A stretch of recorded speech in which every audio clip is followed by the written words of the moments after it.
Paul Johnson is the director of the Institute for Fiscal Studies. He's been listening to that and to my colleague Doshini David. Paul, good afternoon. Afternoon. Can we start with inflation? Is it true that inflation is effectively out of the hands of politicians? Politicians certainly don't have a great deal of say over it. It is the Bank of England, specifically the Bank of England's remit to focus on getting inflation down. But of course, politicians can make it worse. So were the Chancellor to significantly increase borrowing, for example, either by increasing spending or cutting taxes in the next budget, then that would probably lead to more inflation unless the Bank of England were to increase interest rates further. So certainly the politicians need to not make the Bank of England's job any harder. We heard earlier, and I know you were listening, from Rachel Reeves. Is there much of a difference between Labour's plans as you've seen them and the plans of the government?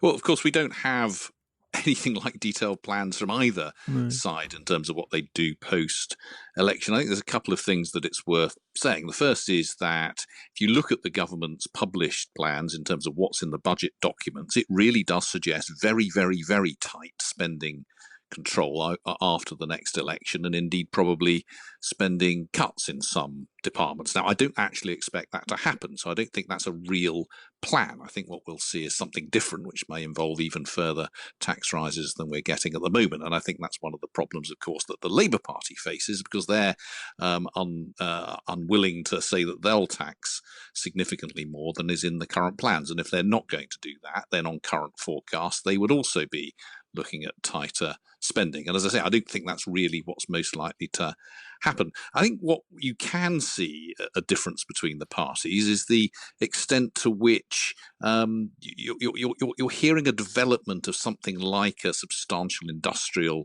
strategy and policy from the Labour Party, with significantly more role for government, even if they're not spending dramatically more, in a way that I think is probably more divergent from the Conservatives under their current policy than it might have been in the past. But there's an awful lot to do to flesh some of that out. And actually, what some of the longer term issues that we face, neither party are really talking about. I mean, how are we going to fund increased spending on health and pensions and social care over the long term?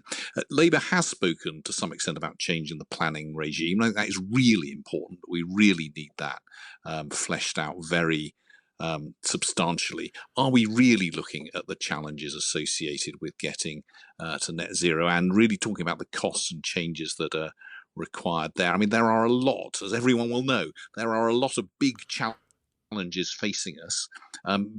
Grappling with those challenges is going to be costly to some extent in terms of taxes. It's going to be unpopular to some extent in terms of building roads and windmills and things where local people aren't very keen on them, and particularly building houses. And those are difficult things to talk about clearly politically. And I think both parties are still struggling to lay that out clearly and honestly. We'll leave it there. Thank you very much indeed. Paul Johnson, Director of the research group, the Institute for Fiscal Studies.